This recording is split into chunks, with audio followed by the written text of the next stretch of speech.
What is going on, guys? Corrosive Bullet here, and today we are going to be doing a deck profile on top of showcasing some gameplay with Blue Vegeta. I'm doing things a little bit differently in this particular video just because I haven't really had a whole lot of time to really sit down, live stream, record gameplay separately. So we're going to kind of combine these things together and kind of showcase what this Vegeta can do. If you guys want to see it formatted like this in the future, just let me know down in the comments below. But anyway, Vegeta is really good. I haven't really messed with him since set 1, and with all of the support that Blue has gotten over the past three sets, Vegeta is actually really strong. There's a reason why he's a top contender at regionals. There's a reason why a lot of people seem to be using him in the online digital tournaments. So I figured it would be really cool to kind of go back and kind of revisit this guy and see what this guy is actually all about. The way I have my deck built up, obviously we're using a lot of the one cost stuff that really benefits Vegeta specifically.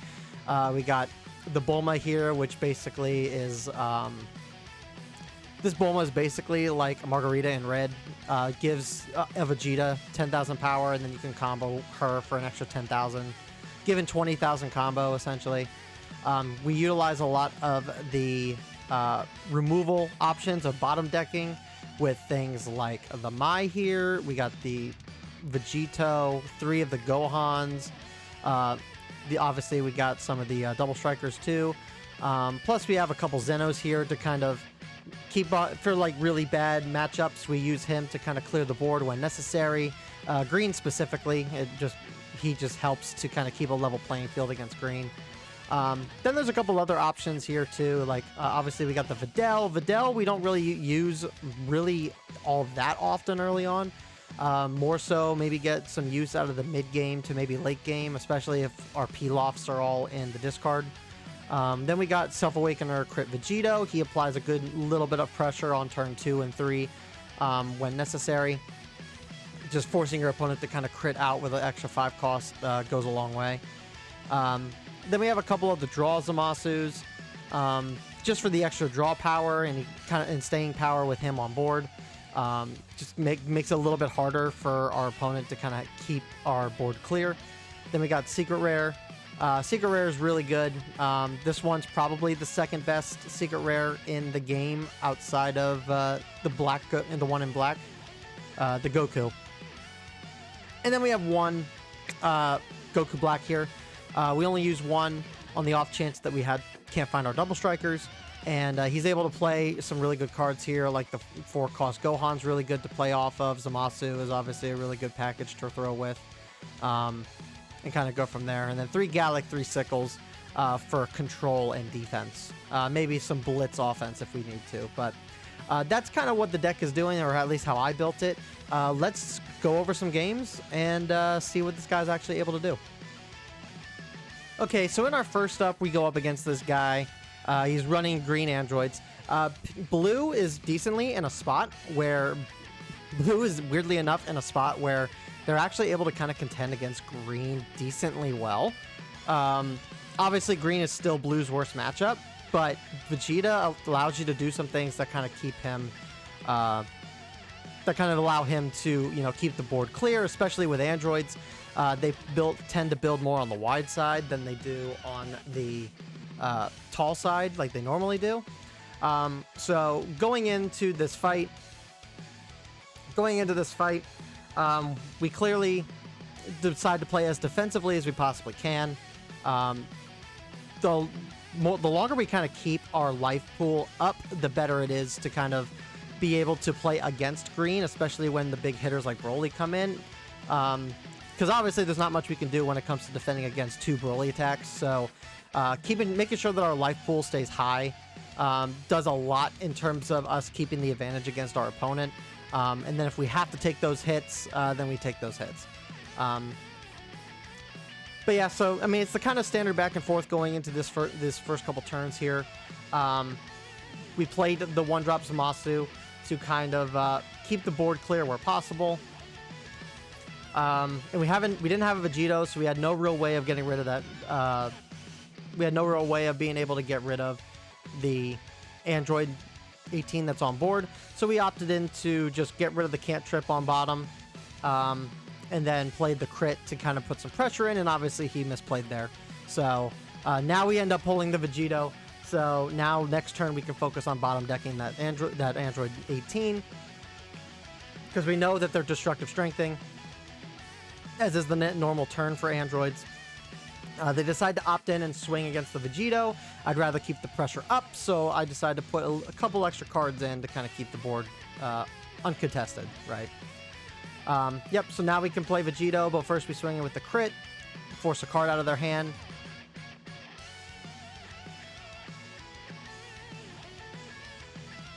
I decided to play the Vegito, obviously to get rid of that 18 on board. We don't want him to get that free draw when they're at 6 energy. And obviously, because Big Bang Attack has become so prevalent in green now, we decide to just swing in, because it doesn't. We'd rather have that extra little bit of offensive pressure to be able to maybe get cards out of hand, or maybe take a life, get them down further. And we continue this spread of just defending everything that we possibly can. We super combo to keep the Vegito on board. We want to keep that pressure up as best as possible. At some point, because our hand is getting so thin, we do have to we do have to look at just letting the board go at some point. But since we do have the advantage at this current moment, and they only have 5 cards in hand, it would be a little silly not to actually put pressure into our opponent. So. And then this works great because we were able to keep our Vegito on board. We could then play the 4-cost Gohan, which bottom decks 3 costs or less.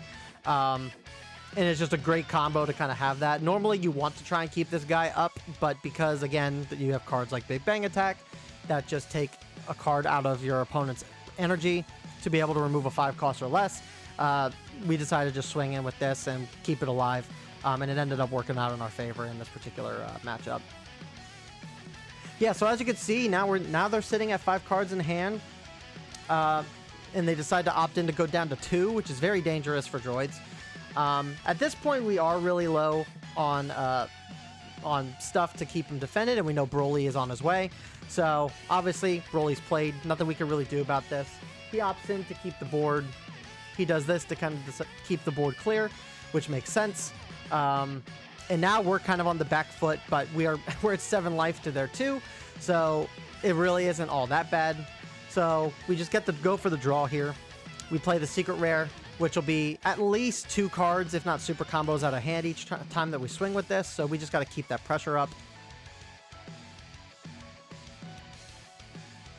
And they decide to go down to 1, which is really bad. So the fact that we're 6 life up on them is really crazy. And it seems like they didn't really have too much going for them here.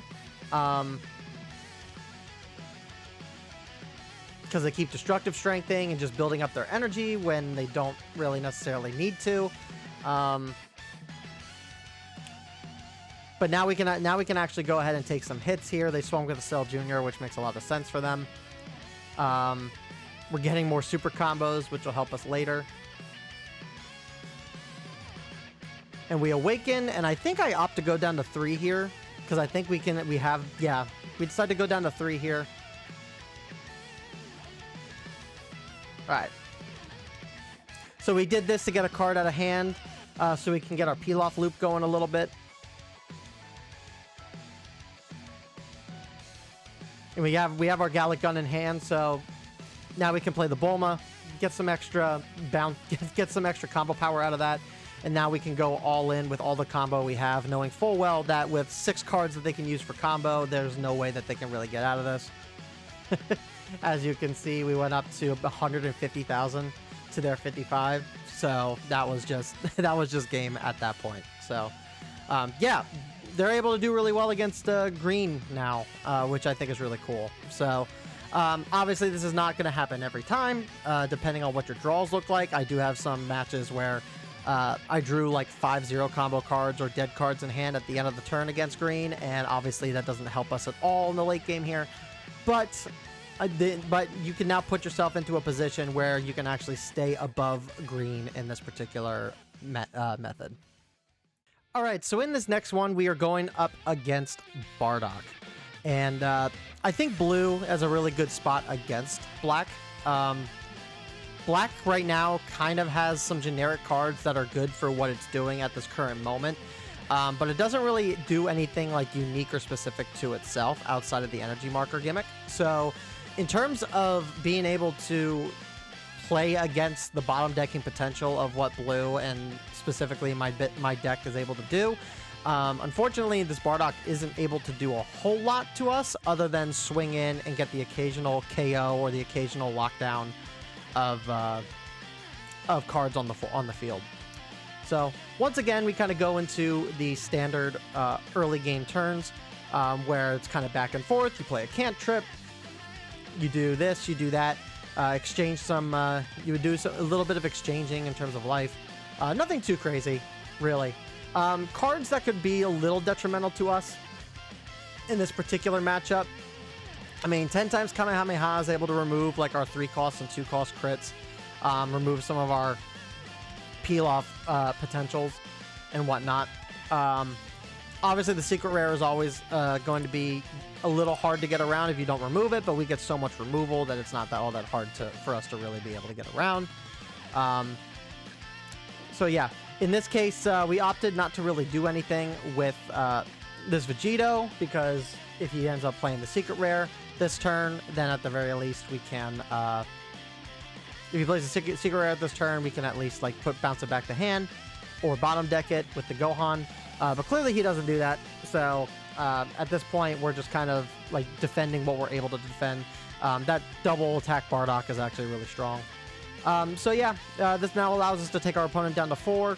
And we're able to play the Gohan and kind of play the Gohan, and we can now remove the battle cards that are on the board. We decided to combo in because he had a lot of cards in hand. I'd rather get 2 cards out of hand than 1 and tried to do that.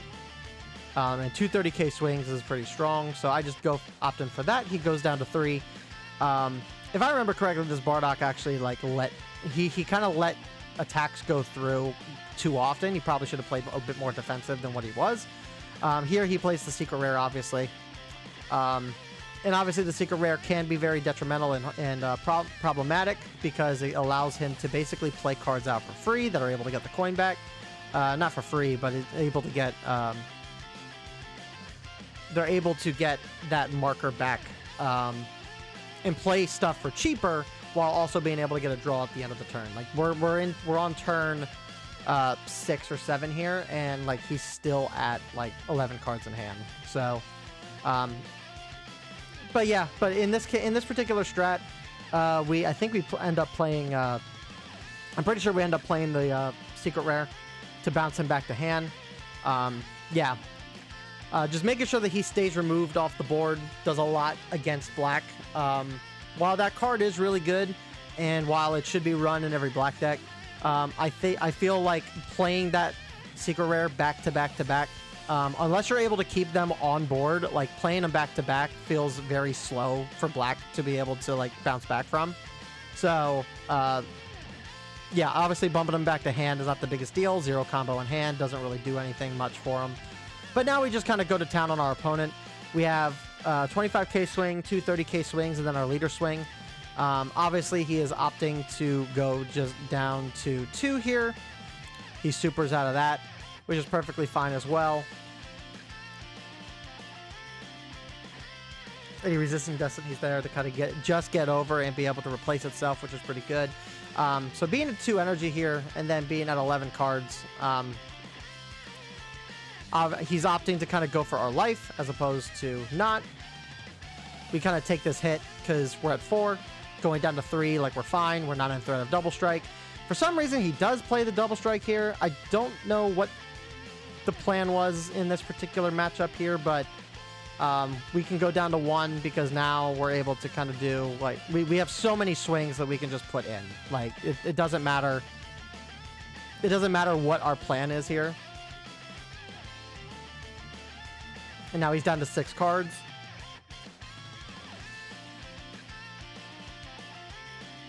We go to 40. We can put in a little bit extra push in there, and now we can actually play. I think we play the Goku Black here. Yeah, we play the Goku Black here.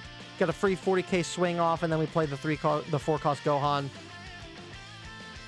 for a little bit extra pressure. But he obviously he can't take it at that point. So Wasn't the most optimally played way to play for Bardock to play there, but we were at least able to kind of stay on curve, take care of his board appropriately well, played defensive when possible, and just made sure that like our opponent was not able to keep any of the things that he needed on board so that we can just go in. And obviously our board was so wide at that point, there was not really much he was going to be able to do. Probably would have been better if he swung into our board a little bit instead of going into life to give me cards, but that still defeats the point that we would still have the Goku Black and Gohan combo to handle him down the line anyway. So yeah, I mean, not a great showcase for us, but I mean, it kind of gives you an idea of what the deck's able to do in Black. All right, and then the final match that I'm going to showcase is against another Vegeta. So we're going to be showcasing the mirror and what the mirror is going to be like a little bit. So again, standard fare. That hand was terrible. Just having a bunch of Bulmas and super combos doesn't really do anything for us in any capacity. So Videl is one of those cards here where I'm not 100% sure how useful Videl is going to be. Just because we got 3-cost, we know 3-cost Vegeta is going to be in this deck, so she's just going to get bottom decked, and obviously it's not going to go too far.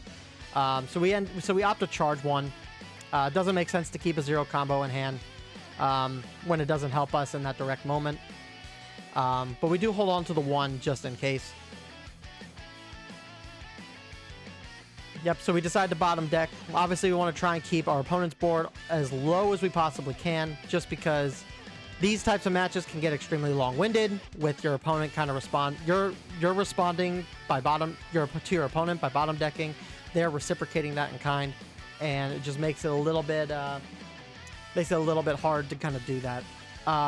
He decides to bounce our Zamasu back to hand, which is whatever. Like, it's not the greatest play he could have made, but I mean, I can understand why he made that play. So now obviously there's nothing that we can necessarily do to his Vegito. So we just decide to sickle it, because what else is there really to do for us on this turn? Playing our Vegito would make no sense to do that. So now we kind of go back on the defensive where we can. And for whatever reason, he didn't play anything that turn. Whether it was a matter of, did he even have anything that turn that he could play? No, not really. I mean, the most he could do would be to get the Mai back, so he would just play the Pilaf. I mean, he could have made that play. I don't see why he couldn't. And then it's a card on board that he could... it's a card on board that he would be able to like play and get around. So, I mean, he had some stuff, but nothing too crazy that he could play on his turn 3. All right, so now we got more of the same, just attacking into our opponent, hoping that we get some cards. I decided to opt in and use the Videl here because we have a clear board. We can get a Bulma back and do some shenanigans with that. It's a little bit of extra pressure, so now our opponent has less cards in hand than we do. And I don't mind comboing that Bulma back in hand because we can just get it back later anyway. So now we just take the 30k hit from the Gohan that he plays now that our Videl's bottom decked. And once again, we're just kind of playing it a little safe. I think so in this particular match, I was questioning if we should bounce it back to hand because he's a 0 combo card, or if we just put it to the bottom of the deck. Seeing as we had both of our double strikers, I didn't see the reason to put him back in his deck, so we decided to just bottom deck him here. And then we applied a little bit of extra pressure here, and he decides to combo out of that. So now our opponent's in a really bad position. He's down to 3 cards in hand, and he's not even close to being awakened, so now he's a little bit on the back foot here.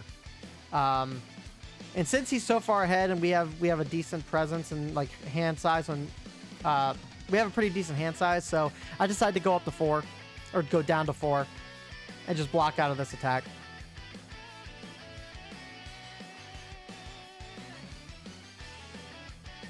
And because he ends up being so low of cards in hand, we decide to actually like see if we can remove this off of just swings.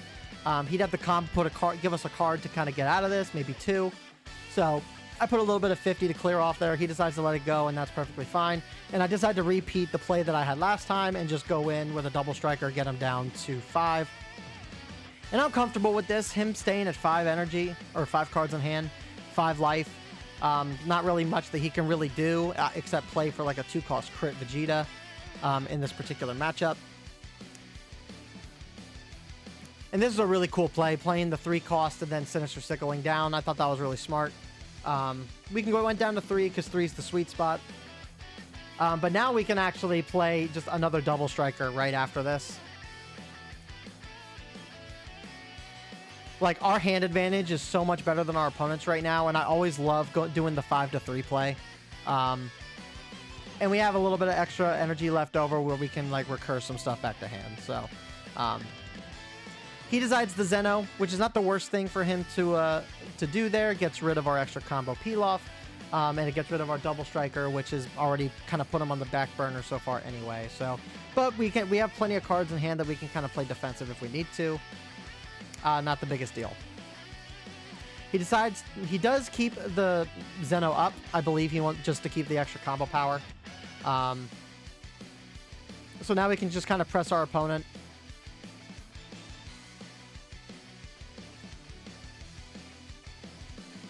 And then he's back down to 5 cards in hand just to be able to get over that swing. And then we got 2 30k swings that we can put into him if we really want. And we can combo in if we want to, but I think we just kind of let this go.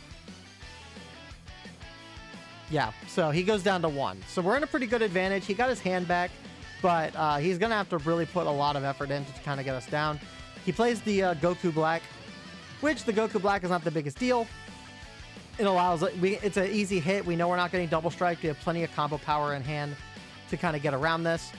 So he combos in. We take it. It's not the biggest deal there. He boosts up his leader again. And we decide to block out of this hit so that way he wouldn't go all in on the 4-cost Vegeta on board. Doesn't make sense to go down to 1 in that particular fight because obviously with as big of a hand as he has, we don't want to necessarily leave ourselves open for just a frontal assault from that Vegeta. So we block it to kind of keep our options open. And then he swings with the Bulma, which is really smart. He swings with the Bulma, which is really smart. Goes up to 30 with it, which is pretty good. We also decide to just block this because there's no reason to take that hit once again. And then he decides to swing into our he decides to swing into our Vegito here, and I was hoping to God he wouldn't combo higher so that way we can defend this, but he didn't. And unfortunately, that would just solidify the game because even regardless of what he had in hand, we had 2 30k swings, we had a 35k swing. We were going to be drawing 2 cards. We would be getting a card back from. We would basically be getting a card back from the drop, which probably would have been like the 4-cost Fuzamasu, playing the Goku Black.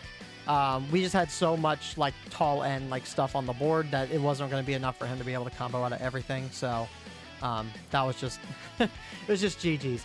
The mirror can be a little rough at times depending on how your opponent plays. But I think in this particular instance we handled it pretty well. So all in all, I think Vegeta is actually great now. I was a little skeptical when he first came out because I figured leaders like Trunks were just a bit better. But yeah, like Vegeta has really come a long way, especially with all the support that he's gotten. And he's really fun to play now. I've actually really been enjoying my time playing Vegeta. A lot of the stuff that he has, obviously the way I have it built is more so on the control end with some offensive pressure here and there. Let me know what you guys think down in the comments below. Have you guys been playing Vegeta? What do you guys think of Vegeta as a whole? How do you guys have your Vegeta decks built? But yeah, and then let me know as well in the comments, what do you guys think of this new format? Do you want to see more gameplay videos like this? Or do you want to see some live stream highlights of matches that we play and then we do like a separate deck profile for this?